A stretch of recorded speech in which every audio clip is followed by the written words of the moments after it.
চারপাশে নিস্তব্ধতা, আর আমি পা বাড়ালাম এক অজানা যাত্রার দিকে। সামনে দাঁড়িয়ে আছে ইস্পাতের দানব, এক ভয়ঙ্কর রোলার কোস্টার। প্রতিটি ধাপে মনে হচ্ছে আমি যেন আকাশ ছুঁয়ে ফেলতে যাচ্ছি। হৃদয় স্পন্দন থেমে যাচ্ছে, বাতাস কানে ফিসফিস করছে। সাহস আছে তো? ঝড়ের বেগে ছুটে চলেছি আকাশ থেকে, যেন পৃথিবীর বুকে আছড়ে পড়ছি। রক্তে আগুন জ্বলে উঠেছে।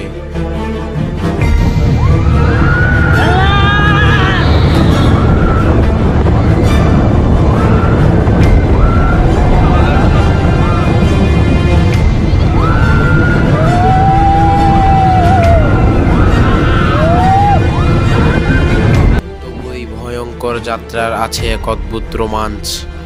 বাতাস যখন মুখ ছুঁয়ে যায়, মনে হয় জীবন আসলে এই মুহূর্তেই জমে আছে। ভয়ের মাঝেই লুকানো আছে আনন্দের সবচেয়ে মিষ্টি অনুভূতি। হয়তো এটাই জীবনের আসল শিক্ষা। ভয়কে জিততে হলে ঝাঁপ দিতে হয় অজানার দিকে। আর যখন তুমি সাহস দেখাও, তখন ভয়ও তোমার কাছে ছোট হয়ে যায়।